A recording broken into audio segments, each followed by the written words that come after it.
welcome to the Analyst by Vajiram and Ravi, your daily destination for smart, simplified, and exam-focused current affairs for UPSC. It's July 18, 2026, and today we have two important articles for your mains 2026 preparation.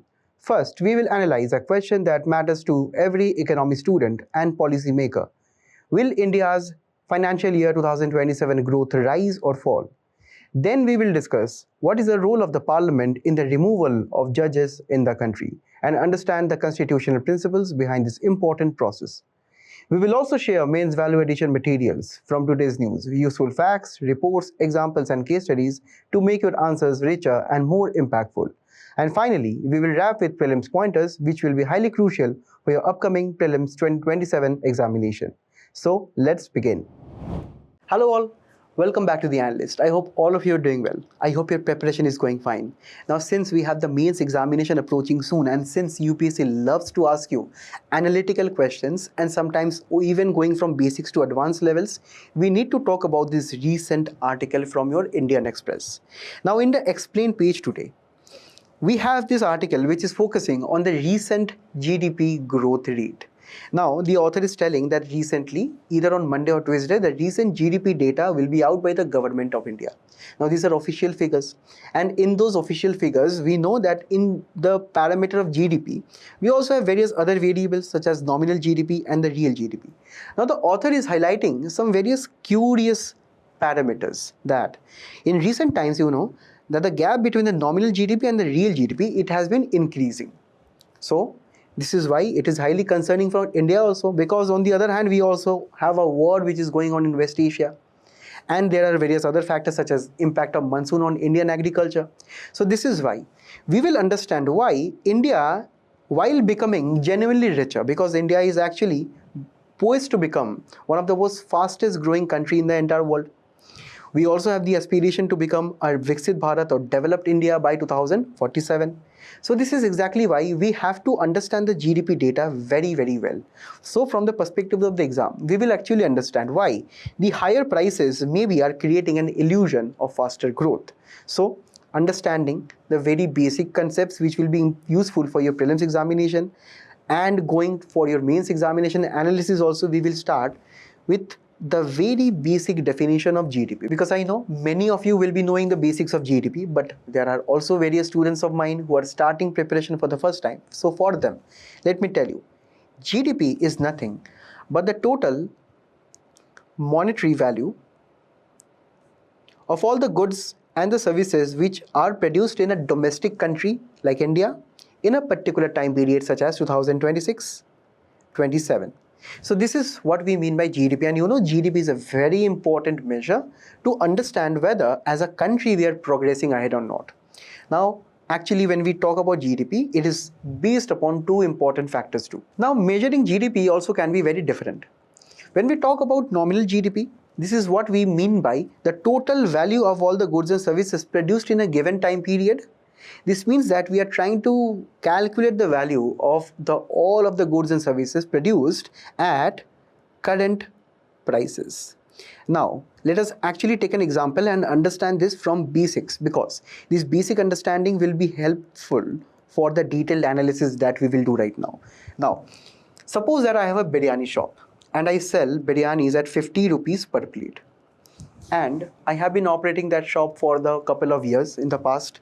So I take 2 years to analyze whether my shop is doing good or not, whether my profits are increasing or not, or whether my production is increasing or not.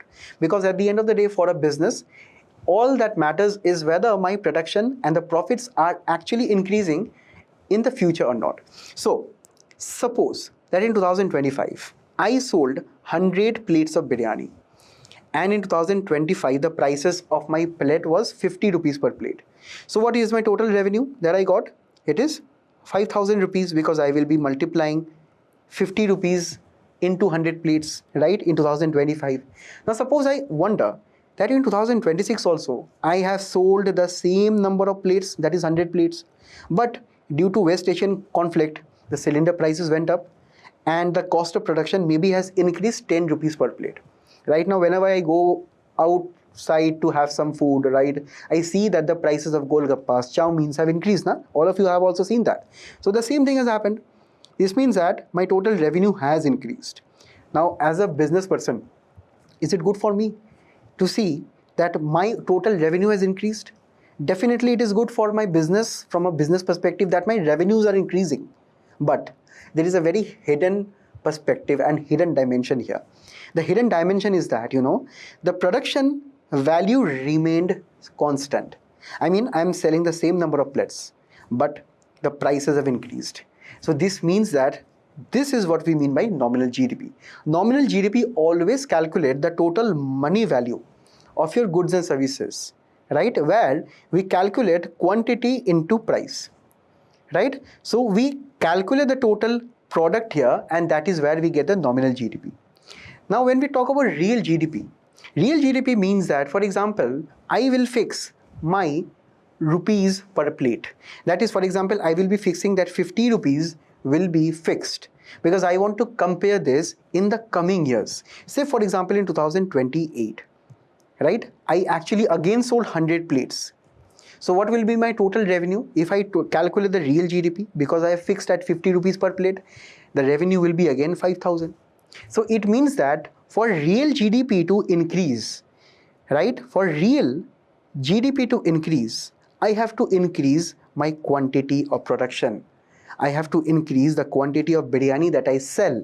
So combine right now this example of biryani to all of the goods and services that India sells, say smartphones, semiconductors, or the various crude oil finished products. So this is where we understand that as a country, we can measure GDP in two ways, that is nominal GDP and real GDP. Nominal GDP calculates quantity into price. Real GDP looks at only quantity based on a price which was fixed in the past, that is why known as the base year, because base year actually lets us to understand whether we have increased our production or not. And again, I told you, right, from a business perspective, for a nation, it is always better to increase your production in the coming years, because if you increase the production, you will hire more workers, you will build more factories, the government will also construct good roads for you, governments also will be seeing that, okay, goods production is increasing, people are spending more money, government taxes also will be increasing. For the government, the tax revenue increases means governments can spend more on better roads, better hospitals, better airports. It is good for the entire country. That the real GDP over a period of time that increases. Now, guys, you have to understand one natural thing, that prices increase over a period of time. It is a natural thing. And that is why we know that that is inflation. Because on an economy-wide level, on a country-wide level, if the prices of various goods and services, they increase, it means that there is inflation. And inflation is a natural thing. But inflation sometimes, gives an illusion, na? The illusion that you have seen based on my 2025 and 2026 biryani sales, the total revenue, if you see in 2026 was higher, but the total number of plates was actually the same. This means that this is where we have to understand sometimes nominal GDP actually remains higher because real GDP adjusts for those price rise or inflation, right? So this is exactly why we have to understand that this article is telling that the growth may increase or decrease. Why it is telling? Because on the current numbers of nominal and the real GDP. Now, before we go on to the numbers, firstly understand one important thing, that there is a rising debate in the country, that will India continue growing above 7%? Now, historically, in the last decade, you have seen India's economic growth was actually quite good. We were actually growing at 7%, right? Despite the pandemic years where we have seen a negative GDP growth also. Despite that, we have seen that over a period of time, Indian economy is quite robust, quite strong, so it can actually grow at faster value. But GDP growth is not only indicator for understanding how healthy is our Indian economy. For example, whenever you visit, your doctor will not only look at your heart rate, it also will be looking at your blood pressure levels, oxygen levels, and sugar, immunity, weight, stamina, nutrition, to understand how healthy you are as a person. So for economists also, they look at various other indicators such as GDP growth, inflation, employment, fiscal deficit, foreign revenues, foreign reserves, and various other parameters, right? So all of them collectively will be telling you where India is a healthy economy or not. not only GDP growth. So this is why we have to also understand and explore what are the other ways of looking at the GDP also. For example, if you look at the recent concerns, we have the West Asian conflict that is going on. We have rising inflation due to that. We have also the issue of rupee depreciation. This is all the things that we have seen right now, right? So this means that nominal GDP may actually improve over a period of time because inflation is there. Definitely, if inflation is there, our nominal GDP we have seen automatically will be increasing without even increasing our production in real values, right? So this means that whenever the real numbers, official numbers of Q1 of our GDP will be released, we have to look not only at the GDP growth rate, but also at the real and the nominal growth rates, the inflation rate, the employment rate, and understand all of those things in the broader context. Now, what is the broader context? The broader context is whether the financial year 2027 growth will be slowing down or not. So we have understood that, okay, there are actually some factors at play which can impact the nominal and the real GDP growth rate. So starting to understand why India is producing more, we get to know that, okay, over a period of time, we had so many government schemes and programs, even the foreign investments were coming in over the past few years. That is why, the quantity that we produced in the country of various goods and services that have been increasing, making India one of the fastest growing economy in the entire world. And for the value of production, I mean the quantity of production to increase, it is always good for our real GDP, right?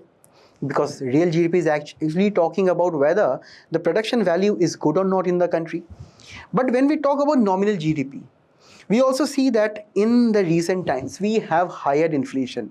And due to higher inflation, the nominal GDP growth is also higher because nominal GDP calculates the monetary value of production. So this means that when we talk about higher inflation will always drive the nominal GDP growth higher without contributing much to the quantity that is produced in the country. Now we know that over a period of time, definitely we have been increasing production. Quantity has been good. We are also exporting more and lots to the other nations. But in real terms, we understand inflation is actually higher.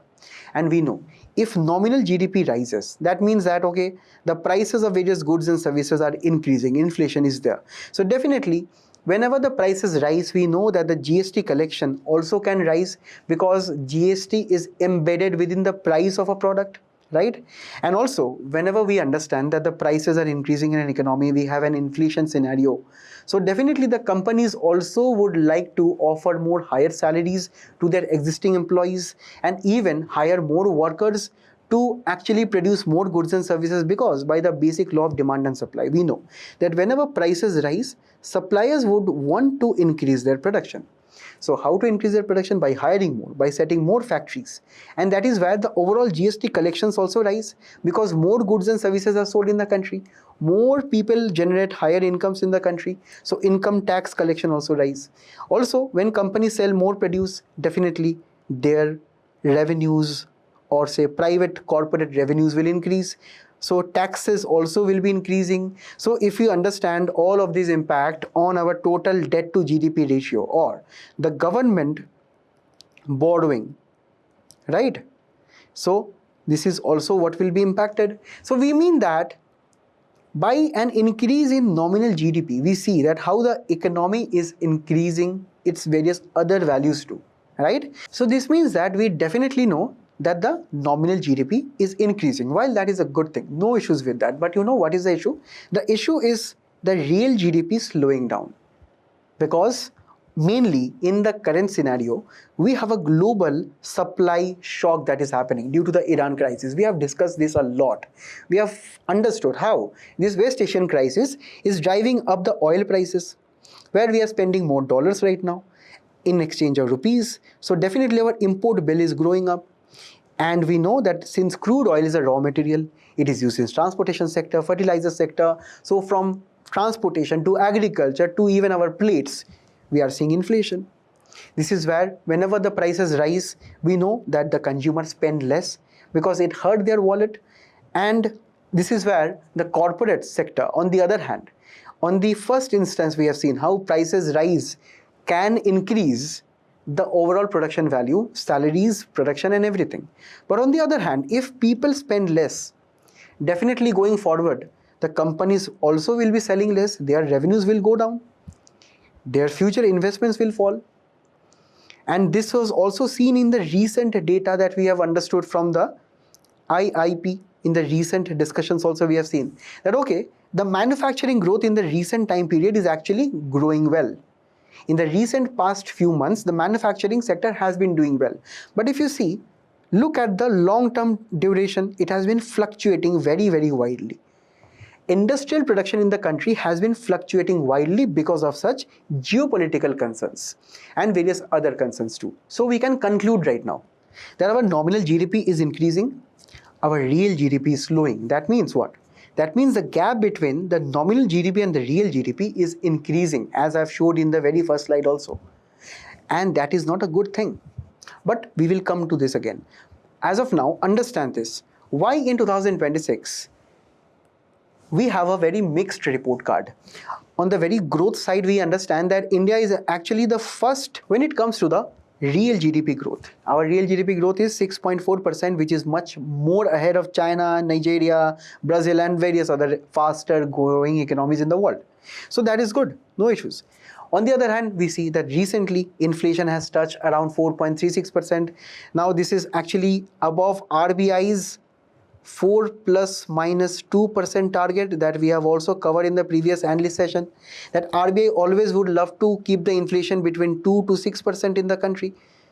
This is what is legally also mandated under the RBI Act. Now since inflation is increasing, this is a concern.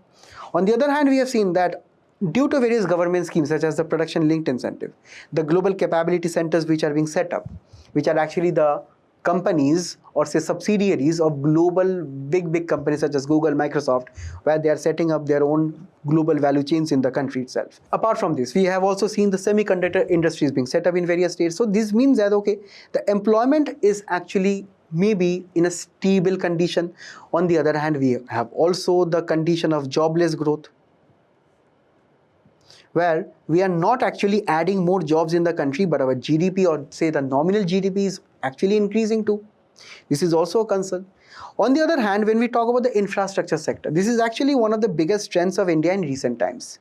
So starting from the various road projects, airports and the various other infrastructural projects that we are undertaking, we are actually reaping higher benefits. On the manufacturing progress, we understand actually from a recent report also that the smartphone sales are actually declining around 10% in the Q1 of our GDP, and this is actually a biggest decline in 3 years, because in the recent economic survey as also we have seen that actually electronic exports were becoming the pride of India, because so far we did not export various electronic items, but in the recent times we were doing that. But again, if you see that these indicators are not good. On the other hand, we also have the digital economy. India's quite revolution. Why? Because you have the UPI system, the various other Aadhaar ecosystem, which are actually the larger part of our Indian digital public infrastructure, driving financial inclusion, inclusive growth and various other lending simplified process. So this means that okay, on the digital economy we are doing quite well. And finally, on the external sector side, again we have a bad news, because this West Asian conflict is going on. This import bill is becoming expensive. Dollar is actually very expensive right now. Rupee is depreciating in nature, right? Combining with inflation in the domestic country. So all of these, if you see, if we look at the report card right now, there are some good things, there are some bad things. Now this is the truth of our Indian economy right now. So this is where we have to understand how we can go towards 2047 to become a really developed country. Because if you look at the recent data, the gap between the nominal GDP and the real GDP is actually quite higher. And in your prelims examination, they can ask you various consequences for this gap, right? For example, if you understand that we have more nominal GDP growth than real GDP growth, that means that simply we are not producing enough. The production is not good enough. Employment is not good enough. Our external economy is not working well. On the other hand, inflation is actually quite high. So based on these repeated trends that I am telling you, this means that we have to do a constructive way forward activity right now. Firstly, we have to shift our growth from low quality to high quality growth. High quality growth means what? We have to complement the role of technology. We have to actually talk about increasing the productivity. We have to talk about doing better research and development so that we can get better technology and we have a better skilled labor. On the other hand, we have to actually talk about becoming a manufacturing powerhouse, because we know that the chains or value chains, the manufacturing chains are shifting away from China, which is what we know that this is a China plus one strategy. So India must capitalize on that, and India is also doing that. We have actually set up various smartphone companies, semiconductor companies in our country. We're actually attracting various investors from abroad. Also, we have to convert our large demographic dividend, which is actually a sitting asset of our country. We have a lot of working hands or a lot of people who are in the working age population. So we have to give employment to them. And at the end of the spectrum, we know that right now AI is on the rise. Advanced robotics, advanced manufacturing or industry revolution 4.0 is actually on the rise. So we have to transform our factories. We have to give more skill, which are actually new age skill, via various government initiatives which we are already doing. For example, the Pradhan Mantri Kaushal Vikas Yojana, the Pradhan Mantri Skill India initiative. So all of these are actually oriented towards that. And this all will be doing what? All of this technology, research and development. They will be increasing productivity, not just employment, because we have to shift away from only generating jobs. We have to go towards high quality jobs.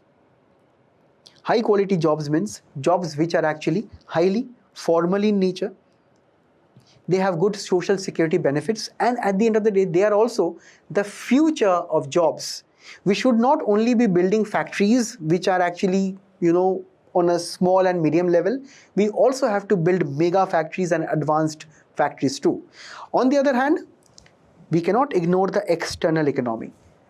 So this is where those agreements are coming in. For example, look at all the FTAs which are being signed in.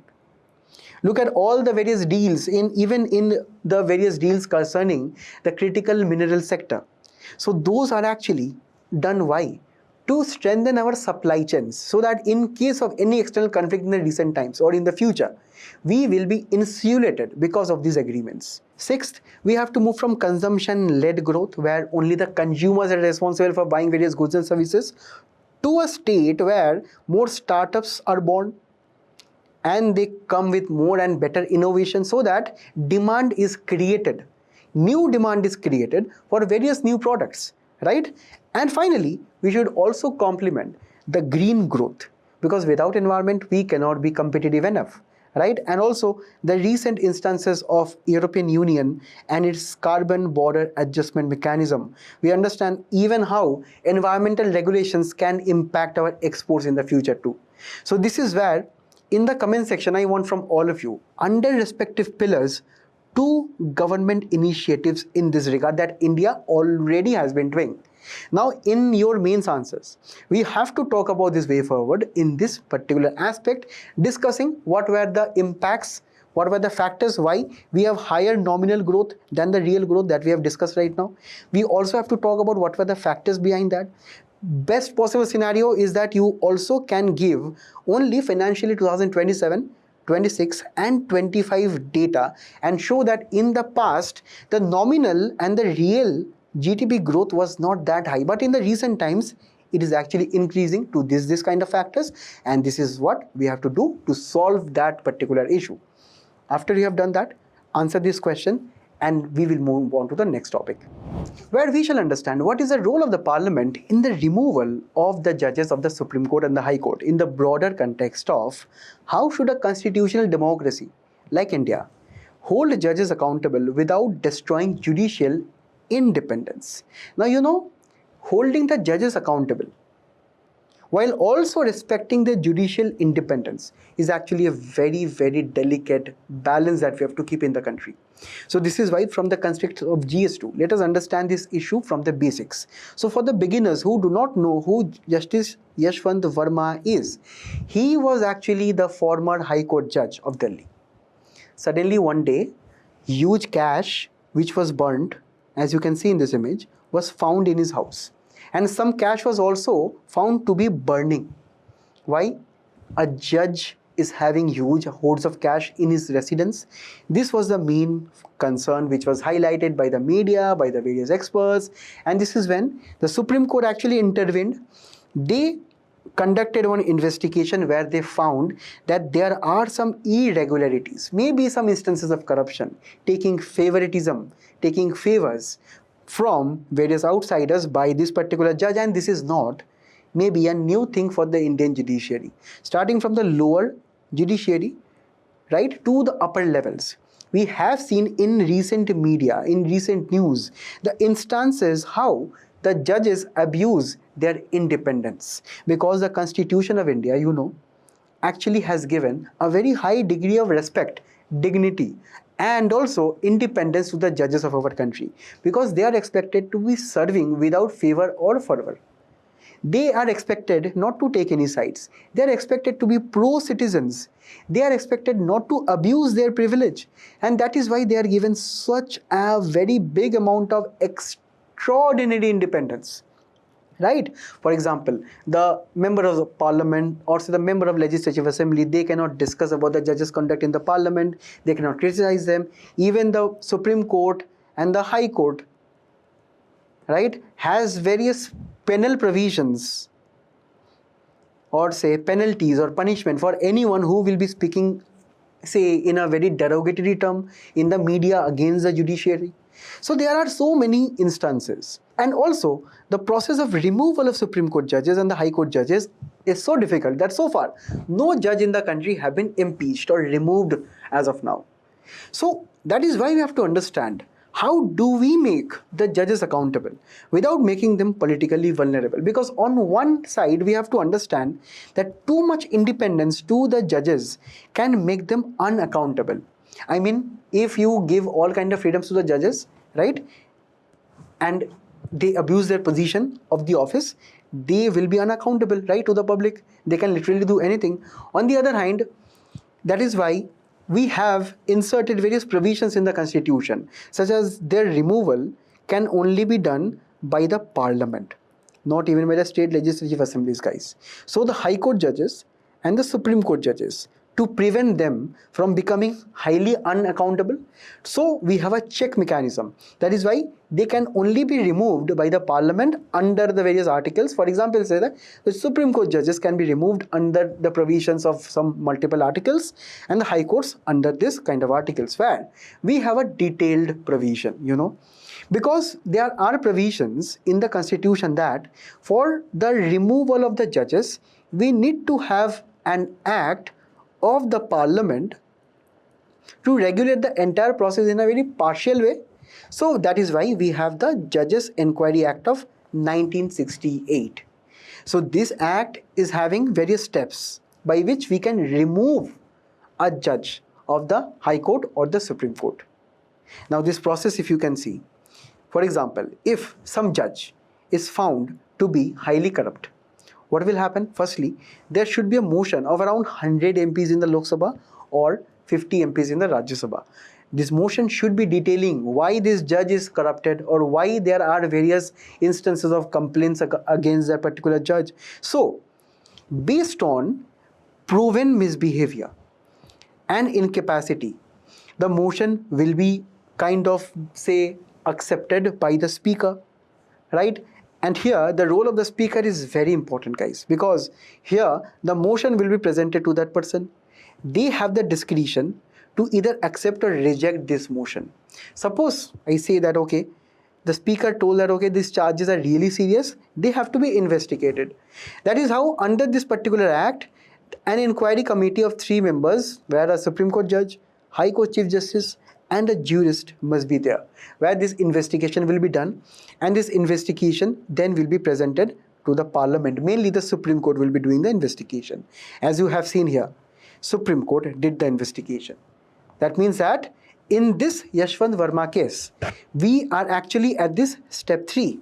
Now step 4 will be when this report will be presented to the Parliament, and the Parliament will be voting on it via special majority, right? And at the end of the day, if by the special majority, the strength of the House tells that, okay, this judge has to be removed. It has to be passed to the president, and the president will be passing an order, and the judge will be removed. The constitution proposes two grounds: proven misbehavior and incapacity. Proven misbehavior means any behavior which is unbecoming of a judge, means taking bribe, finding cash in your homes, after doing proper investigation, linking the cash to some nefarious activities such as corruption. Or incapacity, such as physical or mental inability to perform the actions. Now, the constitution has mentioned these two words, right? Now, there are some cases such as the Veeraswamy case of 1991. This means that any deviation in the conduct of a Supreme Court judge, right, is kind of a betrayal of public trust and constitutional trust, because judges are considered to uphold the highest standard of ethics and accountability, right? On the other hand, in the Krishnaswamy case of 1992, the Supreme Court clarified that, okay, there can be honest mistakes also sometimes by the judges, right? There are instances where some judges were not able to perform their responsibilities due to some honest mistakes. But sometimes the judges would hide behind those honest mistakes. For example, right now, Justice Yash Verma is actually trying to say that he is actually not at all accountable for this kind of cash and everything, right? So this means that he is hiding behind this barrier of honest mistake, right? So that is why Supreme Court has distinctly clarified that there is an honest mistake, there is also something which is deliberate wrongdoing. Like what? That you are willfully taking bribes, you are willfully doing corruption, right? So this means that we have to separate this from this kind of behavior. Now, coming back, whenever we understand, okay, the parliament has this entire process of removal of judges, right? So can it also be told that at the end of the day, too much accountability via the parliament can make the judges becoming politically dependent? This is also one side of the debate, right? But we have to also realize that so far, throughout this process, not a single judge has been impeached, right? Because this process is so watertight, so highly, say, protected via this kind of special majority inquiry committee, because the Supreme Court is also involved. So in cases of any political favoritism, the Supreme Court committee can actually counter that kind of favor too. So this means that there is an act in the country which is guaranteeing a perfect balance between judicial independence and judicial accountability. So in our country, we can safely tell that, okay, there is healthy amount of judicial independence, healthy amount of judicial accountability in the parliament too. Because at the end of the day, if you do corruption, you will be removed via the parliament via impeachment process, right? Now, there are various perspectives to this. How sometimes politics can enter the debate. Firstly, consider the role of the speaker. You have seen that in the step number 2, the speaker of the chairperson of Lok Sabha and the Rajya Sabha respectively can allow or disallow the motion to be accepted. If they disallow, the debate won't happen, inquiry committee won't be sitting, no report will be prepared, the judge will be saved. So if the judge is a good friend of the politicians, right, mainly of the ruling party can instruct the speaker not to allow the motion at all, according to various experts which are actually telling right now, right? We have to understand that when we talk about the speaker not allowing the motion to proceed, the speaker need not give any written or any kind of explanation for that. Okay, no kind of explanation need to be given, no reasons need to be given, right? Now, this is why, because speaker is acting as a statutory authority under the Judges Inquiry Act, right? This is actually from the constitutional provision. So this is problematic. Why?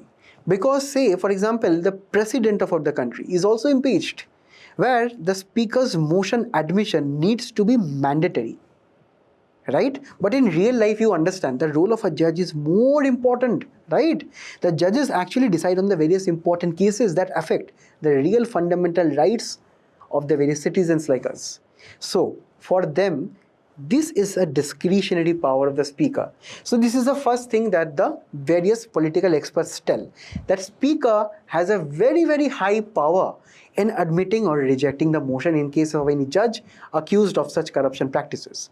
On the other hand, let us understand why this Jashwant Verma case is actually different. Because in all the previous cases, for example, in these 3 cases, when almost we had one judge being impeached, none of them were impeached. Why? Because all of the judges, mostly they resigned or they retired in these cases. Right? So before taking any action, the judges are retiring. So say for example, you are the captain of your cricket team and one of your cricket team members is involved in match fixing. You come to know it, the media also come to know about it, and after this, quickly what your team members does, he resigns. Can you do anything as a captain right now? Can your cricket team or association of cricket team, can it do anything against that person? No, right? Right? So this is exactly what the debate is. So firstly, the view one is that the parliament cannot do anything because the judge has resigned. Yashwant Verma has resigned. What we will do about the various cash? Definitely, that if you are involved in corruption, you should be punished. But the parliament cannot punish them. Because the Judges Inquiry Act tells that if there is an office of the judge, and if the judge is still in the office, still serving the office, then only you can remove. What about the judge who has, retired intentionally to avoid this kind of things? So for that, the second view is that we do not have the Judges Inquiry Act, definitely. We cannot use the Judges Inquiry Act to punish that judge. But we have something else. We have the criminal laws in the country, right?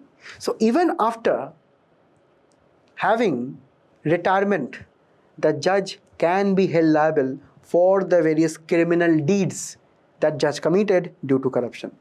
Because we have to understand, impeachment via this process of Judges Inquiry Act and the various articles of the Constitution is not a punishment, it is just a removal provision, right? So the main purpose, whenever we find such cases, corruption cases, impacting the judiciary, eroding the trust of the judiciary in front of the people.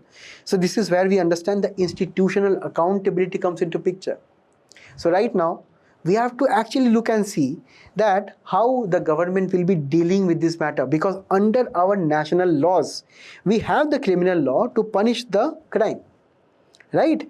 So this is what we have to understand. Firstly, when we talk about a solution, firstly, definitely, we have to try to penalize under our criminal laws such judges which are involved in such corruption. Proper investigation, if possible, by the CBI has to be done. On the other hand, let us actually talk about the discretion of the speaker. We have to remove it, make it like the president impeachment process. On the other hand, many experts also suggest that there should be an independent judicial complaints authority, which should be a constitutional body, where the members should be mixed from the parliament plus judiciary to look into the complaints of such cases. Also, a professional accountability of the judges should be framed. I mean, if some judges are accepting this kind of bribes and all those things, those should be heavily regulated as a documented activity. It must be there for the public to see. Also, there should be a graded sanction system. Based on the performance of the judges, we do not have any sanction system right now.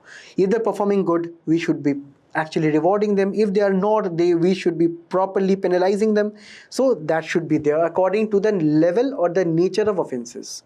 Also, automatically inquiries should be triggered in such serious cases where such serious concerns of cash and these accountability concerns are there. It need not go through that motion process and acceptance, special majority and so on. So we have to directly go to the Supreme Court, and the Supreme Court must automatically trigger the inquiry.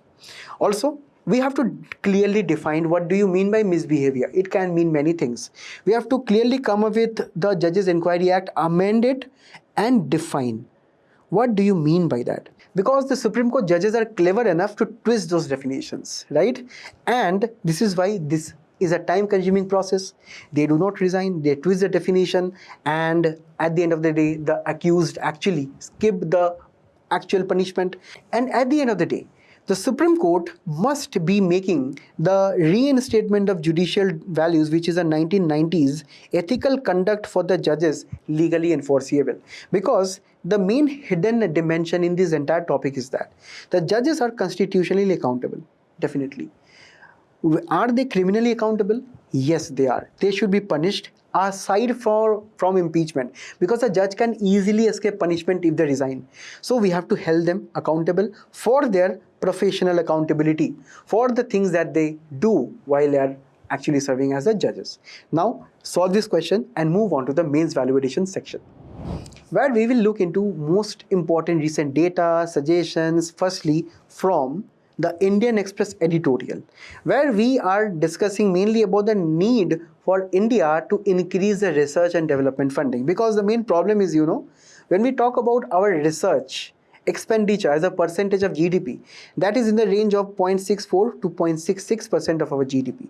And here we have also a comparison of the spending as a percent of GDP and compared it with various countries such as South Korea. If you see, they actually spend a lot of money even in the recent years on their research and development. Firstly, South Korea is there. Second, US, Japan, Germany, UK. If you see, India is abysmally lower. Being a country of the most largest population in the world, we are actually spending way less in research. Also, if you look into researchers per million, in US you have 5,231 researchers per million population.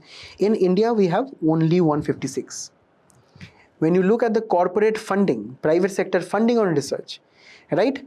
USA has around $341 billion. India has only 17. Right? Now, this is actually quite old, but the picture is still true. Now here, this is why our authors here, including even the chief economic advisor, they are suggesting that the Anushandhan National Research Foundation will be empowering the India's research scenario in the coming years. It has been set up under the Department of Science and Technology with a funding of around 50,000 crore till the time period of 2028. So here, the core ambition would be to promote research and development, increase more research facilities at the private sectors and also even at the various universities and the colleges, where there also will be a Saral portal, where this will be an AI-enabled research portal. So this means that to boost our research and development, this is one aspect that Indian government is spending, but that is not enough. So this is where you can actually cite the data in your answers. For example, if you want to give recommendations on government initiatives, you can actually mention this initiative too. Also, you can give a global comparison. So all of these things, make your answers much more better. Now, coming to the main and the next debate here. So here, our Chinese counterpart has launched the World Artificial Intelligence Cooperation Organization at their own summit, AI Summit 2026 World AI Conference, which took place at Shanghai. Now, this is one intergovernmental organization. This is not controlled by China, supposedly. Here, there are 29 countries. India is not in this, right? So here, if you see China, Pakistan, Russia, plus other members are there, 29 countries are there, right, who are founding members. Their main objective is to serve as the AI center, mainly for the global South countries. Mainly AI development is restricted in the developed West. Mainly whatever AI technologies that we use right now is the Western technology, and the Western technology can become also a monopoly in this particular aspect. So China is kind of collaborating with mostly the global South countries. So here they are trying to have a AI governance standard, such as the UN-led AI governance standard, where they want to promote, this coalition wants to promote beneficial, safe and fair AI for all. Now, they will also have cooperation center at the African Union, ASEAN, League of Arab States, BRICS, SCO, CELAC, which is consisted of Latin American and the Caribbean countries, where they are also promoting, perhaps the main intention of this summit is to promote Chinese models of AI, such as the Mazu AI, Moonshot Kimi, K3. So these are actually domestic Chinese AI models. So what we can learn from a mains perspective through this article? Firstly, from the perspective of GS2, right now AI diplomacy is on the rise. So firstly, you can get important pointers understanding for this AI diplomacy, where countries such as China is thinking about leading the global South in this AI order leadership. And this is where, from GS2 perspective, we also have to learn that India should also do the same. We are also actually doing the same by hosting the Global AI Summit. In the comments, you let me know in the 2026 AI Summit, right, what were the major declarations that were adopted and in which country it was held. Finally, we also have the second means value addition. In the next one, we are going to understand mainly from the larger perspective of GS1 Indian society, why the importance has to be given to the intersex person as a distinct class. Because in the Supreme Court, recently a petitioner has argued that intersex persons should be classified as a different class. Because they are those who are born with congenital variations in sex characteristics. What does this mean? This is a highly biological concept. You know, we cannot classify all the persons in the world as either male or female because of various genetical differences, for example, which is known as differences in sex development. Various males and females can have various abnormal genetic conditions. For example, the Klinefelter syndrome in males and the Turner syndrome in females generally is due to the main differences in the number of sex chromosomes. Also, 46XY DSD generally affects the genetically male persons because it involves the abnormal growth in testes, insensitivity to male hormones, right, can actually have some female characteristics too. Then look at the last one.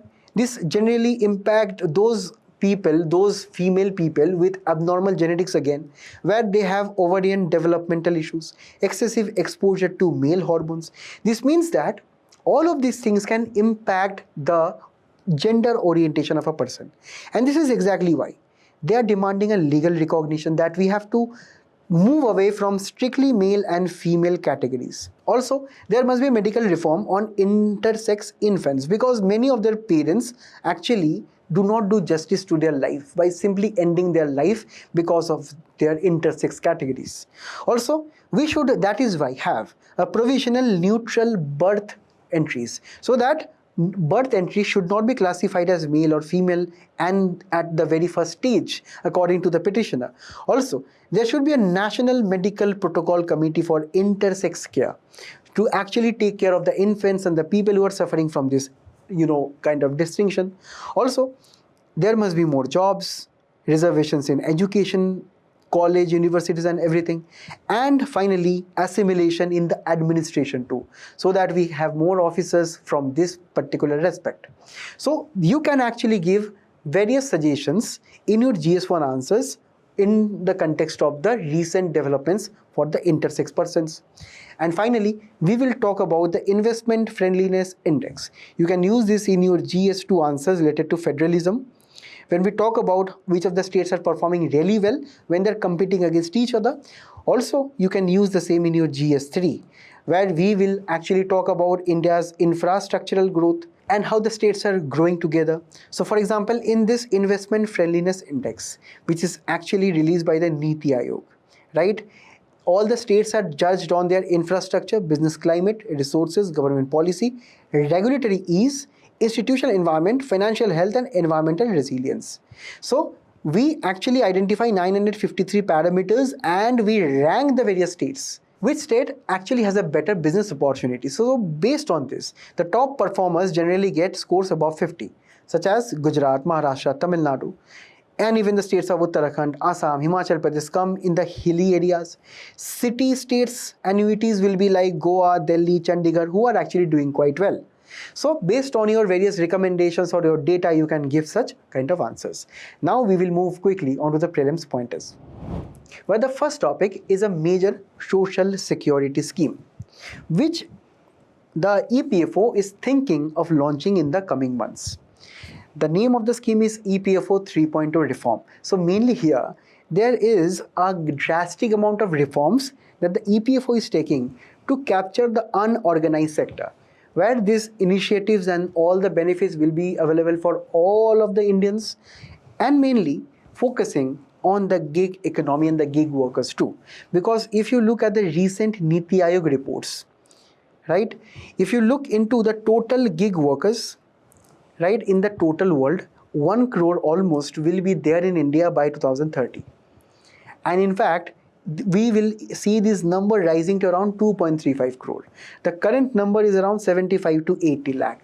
We know that the gig economy such as Zepto, Swiggy and all of those platforms and the drivers and the workers there are based on a contract employment where they get platform work, where they get payments per delivery and various other models.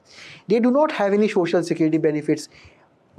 You have also seen that according to a very popular social media video by our then MP Raghav Chadda, he actually highlighted various concerns, right? Also, on the other hand, you have seen how various Zomato workers faces various amounts of, say, discrimination based on veg mode or non-veg mode delivery in the past also.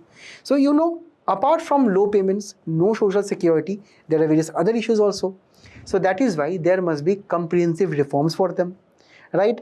And this is why we have to also understand that they have some recognition under the Social Security Code of 2020, where there is a proposed welfare fund, but still now that fund is not operationalized in most of the Indian states. So far only 4 states have done that. So there is still a huge number of gap when we talk about social security that is to be given to them. Now, to understand what were the recent changes, firstly understand what do you mean by life cycle hypothesis. This is what can also come your prelims examination and something which you definitely should cite in your mains answers. Now, when we talk about the entire life cycle of a delivery worker or say a platform worker, we know that definitely in the beginning, in the early stages, he will need some food, he will need some rent, right, over a period of time to sustain his life and his family. Now, there is a very important concept that you have to understand here. This is known as longevity risk. Now, you know, in his entire lifetime, as he will be stepping from 20s to 30s, his family responsibilities would increase. You have to look for his aging parents also. So maybe the food expenses will be increasing. And as and when he gets more older, he will be having responsibilities of his children. When he will be entering retirement age, right? This is where he needs to also save for his retirement. So over his entire lifetime, he has to accumulate enough funds, right? So this is where we also see those YouTube videos and show those shorts and reels that how to plan your retirement. Now go and ask the platform workers this question. They say that instead of the income that we see, right, this income sometimes do not even have enough provisions for their day-to-day lives later on retirement. Because, for example, for a normal person, they would require a basic level of consumption of food, expenses and all those things, right? As and when they have more responsibilities, the consumption actually goes up gradually. And in proportion to that, your income should also increase over a period of time. Say, for example, your income will be at the maximum in your 40s maybe, right? So in your 40s, your income must be higher than your consumption because this is the income level, this is the consumption level. So this is the time, for example, say from 25 years of age till around say 60, 65 years of age, where you should be earning well, you should be saving well. And this money, then you can use in your retirement. This is a simple math, right? But most of the gig workers, they earn, they spend that day and they go back tomorrow and they earn and spend. That means that they are living a hand-to-mouth existence. Because mainly, whenever we also will be talking about the dependency ratio of that particular delivery person in his entire life, he has to feed his children, take care of the family. So that is also something very serious. So this EPFO program or this reform is talking about a life cycle approach. This is why I explained this topic here. Life cycle approach means that everyone should be earning income. They should be saving, most importantly for emergency purposes, for future. For future, that is known as investment also. So here we are talking about a target retirement sum. For example, you imagine that when you retire, you will need 3 crore rupees.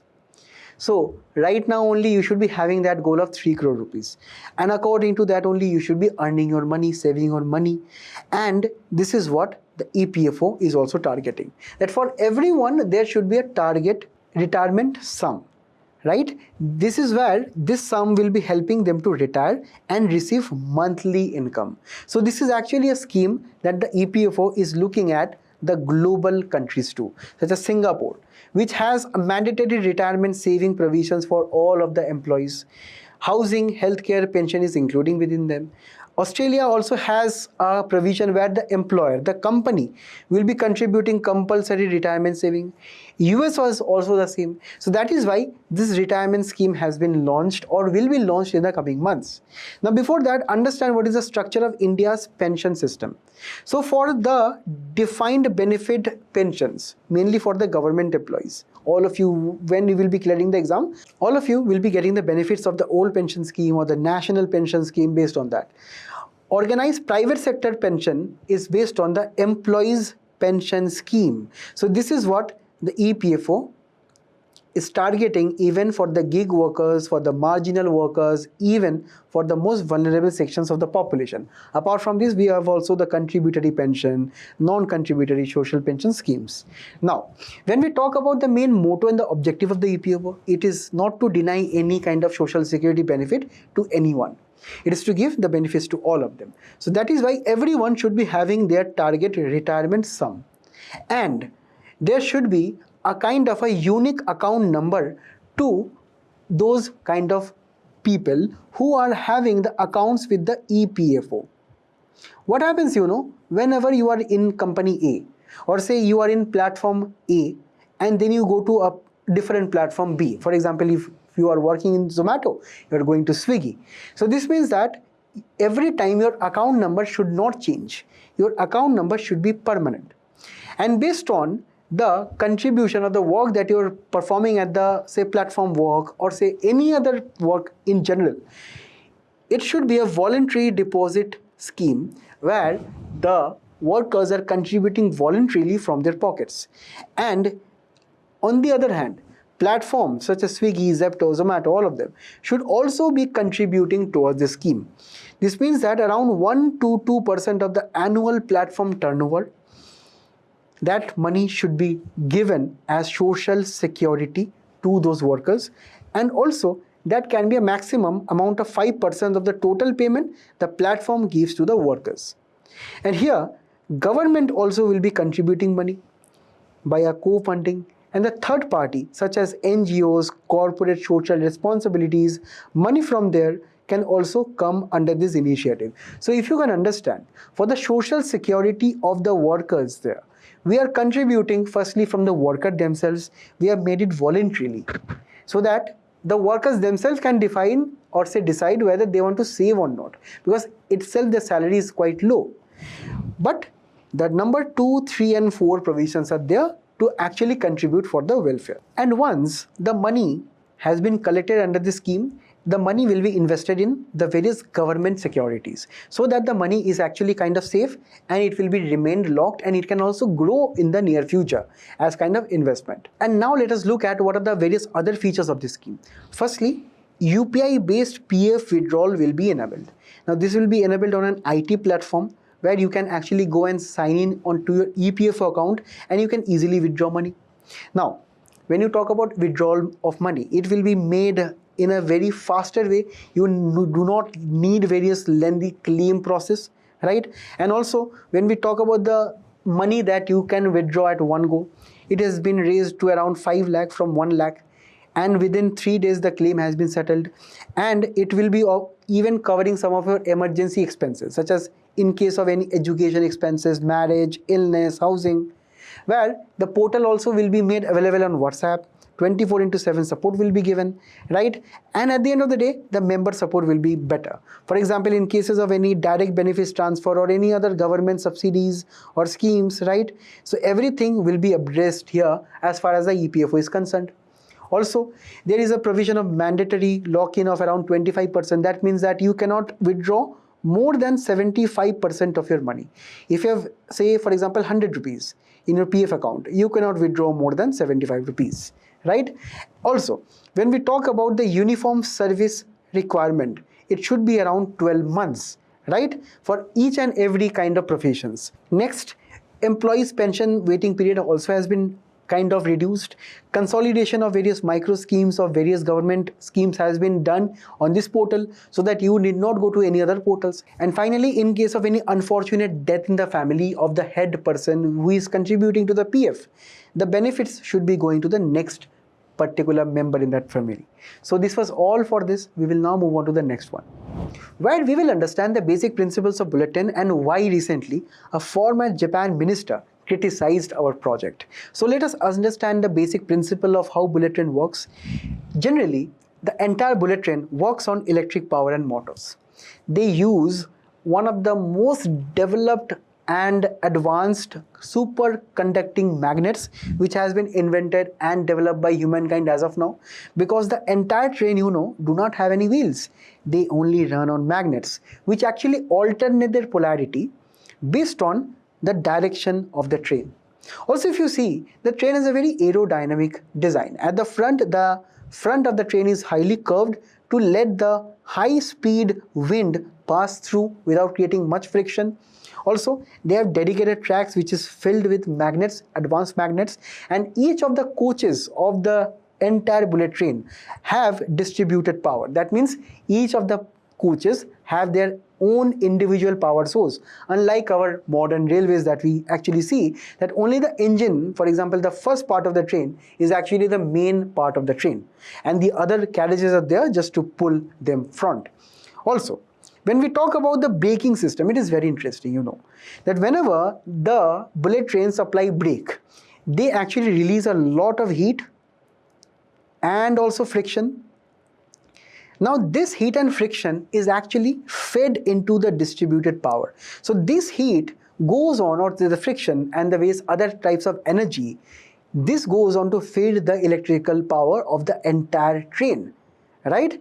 So this means that there are disc brakes and the eddy current brakes which actually transform the various power from that region which is beneath the train to the rest of the train.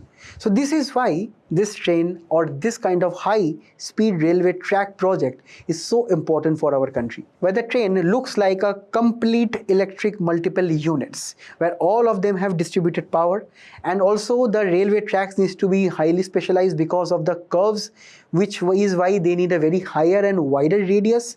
The slopes also must be very gently, and at the end of the day we need better protection for the animals and the human crossing via fencing and even tunnels. Talking about tunnels, the bullet train in India will be having a 7-kilometer undersea tunnel at the Thane Creek region. Now let us look at more details of the project. Firstly, if you see here, we can have an operational speed of around 320 km per hour in the Mumbai-Ahmedabad high-speed railway corridor, which will be having various advanced features such as undersea tunnels, viaducts, bridges, even, for example, aesthetically designed stations, rolling stock depots and various other facilities, where the main route, if you can understand, is around 508 kilometers in Gujarat, Dandra and Nagar Haveli and Maharashtra. And here, if you look at the route, it is starting from Sabarmati and till Mumbai, where as of 15th August 2026, in the next month, we shall be opening the route between Surat to Vapi, right? And finally, the next year, we'll see the route being opened to Bilimora, right? So this means that this kind of stretch we are trying to operationalize by 2027-2028. That means most of the project is not yet completed. So this has been the major delay and the major concern of the Japanese authorities, right? They have cited delays, and that is why we have also gone with our own indigenously manufactured trains by the BEML Limited, which is manufacturing India's first bullet train, right? Now, why we are actually having high amount of delays according to a former Japanese minister? Because of the timeline. The Japan and the Indian authorities are not able to properly decide upon a timeline of completion because it is a very costly affair. In India, it is implemented by the National High Speed Rail Corporation Limited, right? The cost is running into thousands of crores of rupees, right? Mainly due to huge amount of land which is being acquired, right? Also the construction of sophisticated architecture like viaducts, pillars, undersea say tunnels, and also the safety features that we have to kind of adhere due to earthquake safety, because these are bullet trains, these are magnetic trains. Suppose if there is a heavy amount of say movement of the ground from the magnetic aspects here, we understand that the entire train can actually shake and even fall off the tracks. So this is why we have to be very, very sure, because this is the first time we are doing this, right? And also, over a period of time, the government of India has various ambitions to transform this to various other cities also. For example, we are thinking of having another high-speed railway corridor between Delhi and Varanasi, which we can also later extend to Siliguri. Southern part of the country, if you can see, Hyderabad, Bengaluru, Chennai are all thinking about the project, right? So this is why we have to be very cautious going forward.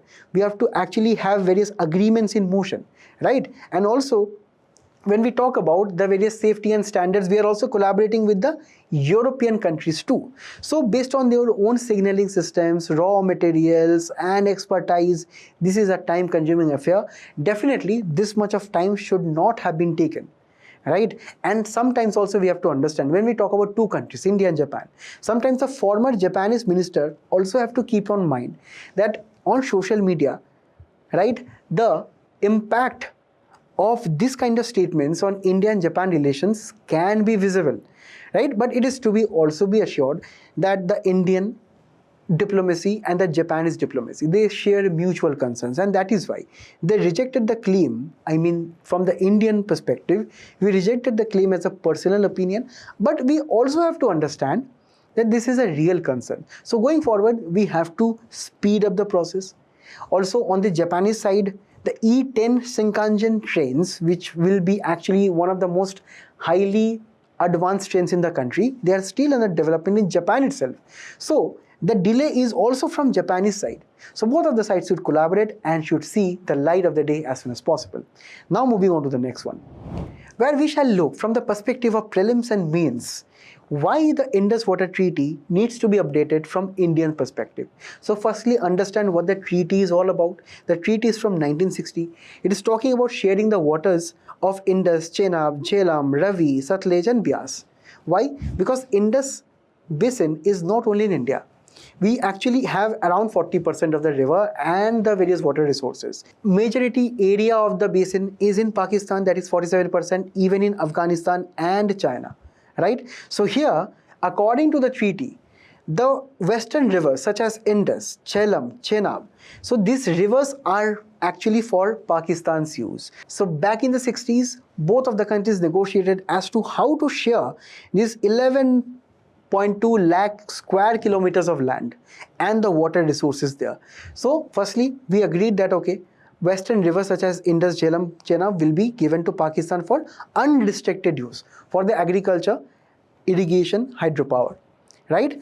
Also, when we talk about the eastern rivers, so here this actually gives India full rights over the waters over the eastern sides of Punjab. So in essence, this is actually a transboundary river governance mechanism where the key institutions are Permanent Indus Commission for various meeting, data, conferences between the two countries, and also to resolve disputes between the two countries, there was a dispute resolution mechanism. Now why was? Because right now the treaty is actually suspended after Operation Sindhu. Now also, when you look at various other countries, we have Ethiopia, right, and the various countries such as Egypt, Sudan, South Sudan, right, Uganda, who are actually concerned with Ethiopia's Great Renaissance Dam, which is also known as New Nile Dam. So this is not only between India and Pakistan that we see this issue. Also in the recent times we have seen how China's recent Sangpo project will be world's largest dam, and it can actually impact the water that flows into our northeastern region. So definitely it can become a water security crisis. So in cases of these things, for example, in these kinds of rivers and the inter-country sharing of the river basin, so the main question is that who owns the river? Can the upstream countries stop the water? For example, imagine you are living in a 10-story apartment and you live actually in the 10th story, the top one, where the water reservoir is just above your roof. You can easily get the water, right? What happens to the water that will be available for the 9th floor, 8th floor, and the other floors below that, right? So this is where you have to understand that water is a shared resource. It belongs to actually no one, maybe it belongs to nature, right? So this is where the upstream countries must be responsible for the water that goes to the downstream countries. But the main question is that can countries such as Pakistan can demand all the water which is actually flowing from upstream? So this is exactly why, and apart from the Operation Sindoor and various other terrorism linked incentives that Pakistan does, we are right now wanting to negotiate. Firstly, there is a real threat of climate change. For example, due to glacier retreat, clouds burst and various extreme floods, we right now need to talk about the rivers and how they are changing courses and how we need to calculate better data. Also, the population in this entire region is quite higher than Pakistan in India, right? And also, there are issues with groundwater, water quality, environmental natural flow of the river, which is being altered even due to climate change, and the lack of technology that we are using right now. We should use more drones, more AI, more satellites to monitor the data, right? So this is why, if you understand, we need an integrated river basin management system. On the other hand, maybe we also have to understand that Pakistan's various regions are facing water crisis, right? There are various shortages of water and food supplies in the country, right? So what does actually keeping the treaty in suspension mean for the region? So see, strategically, India is actually constructing various river projects, both run of the river. This was covered in the Analyst recently, so you let me know what does this mean, and various large hydropower project, right? For example, the Kishan Ganga hydropower project, the Rattle hydropower project. We are actually going forward and actually constructing all these things right now. So when we talk about renegotiations, we want renegotiation, but based on the various issues that we are facing, and most importantly, there must be a terrorism linked clause so that this treaty can be suspended in any terrorism activities fueled by Pakistan. Next, we have a highly strategic benefit being an upstream country, so that we can actually empower the Jammu and Kashmir region, the Punjab region with more hydropower projects, right? We have to do this for our own developmental strategy too. And at the end of the day, we have to also understand that we should not actually stop Pakistan's water. It is for life and livelihood of Pakistan that we have to understand. But the Cold War for water will go on as long as the issue of terrorism is not addressed in that country. So this was all. We will now move on to the next and the last one, where RBI is thinking of moving away from the paper notes that we use to that of a polymer and a plastic based note, which is being used in most of the advanced countries. So firstly, let us understand the issuance of currency in the country. So for example, when we talk on the bank notes, they are actually under the RBI Act of 1934. And this is where the design, material and everything is actually approved by the central government after consultation with the RBI. So based on the various design features that we see on a 500 rupees note, for example, the various design, the various security elements, the signature, the various symbols that we use, so everything is recommended by the RBI and finally approved by the government of India. That is where the Ministry of Finance come in. Now when we talk about the coins here, we have the Indian Coinage Act of 2011, where the coins are actually minted, right? And this is actually where we have to understand that the 1 rupee coin is actually under the Ministry of Finance and all the other coins are actually under the RBI Act, along with the various other notes, say 10 rupees note up to 500 rupees notes. Now, where are all these things issued? Firstly, we have to understand that RBI has its own owned subsidiaries. And here, if you can see, this is where this subsidiary prints the currency notes. So this is known as the Bharatiya Reserve Bank Note Mudran Private Limited, right? This is actually the wholly owned subsidiary where we actually issue the same at Mysuru and Salboni. This is in West Bengal. Also, when we talk about the Security Printing and Minting Corporation of India, this is under the Ministry of Finance, a public sector enterprises, and it issues all the currencies, passports, stamps, stamp papers, and the security documents. So these are actually the printing agencies who, after having, permission from the RBI, they supply currencies to various currency chests who supply to the banks, and then we get as a public. So this is where we are right now thinking about changing the material. Firstly, understand that we have around 41 lakh crore worth of Indian notes, around 17,000 plus crore pieces of notes. And to actually print these notes, we had an expenditure of around 4,875 crores. But look at the condition of these notes right now. You have also seen the notes lying in your own wallet. They're not good, right? So this means that right now, if we go on to some polymer notes, which are plastic in nature, they shall be waterproof, dirt proof, having a long lifetime, and most importantly, hard to counterfeit. Now, why they are very hard to counterfeit? Because there are various hidden security features. For example, transparent windows, complex holograms. They also have micro printing, color shifting inks, and various other features, which is why the European notes, the US notes that you see, they're actually very hard to counterfeit. And that is why we gave the global tender to an international company which has the technology to actually print this kind of notes. Right now, in the comment section, let me know, does printing better currency notes, not higher notes, better currency notes, increase inflation in the country? Because you know that when we print more money, it leads to inflation. But right now, when we change from paper to plastic mode, what will be the impact on inflation? And lastly, we have a PYQ for all of you about what do you mean by legal tender? And in the comment section, let me know if in our Indian notes, can you write things like this, such as Sonam Gupta bewafa hai.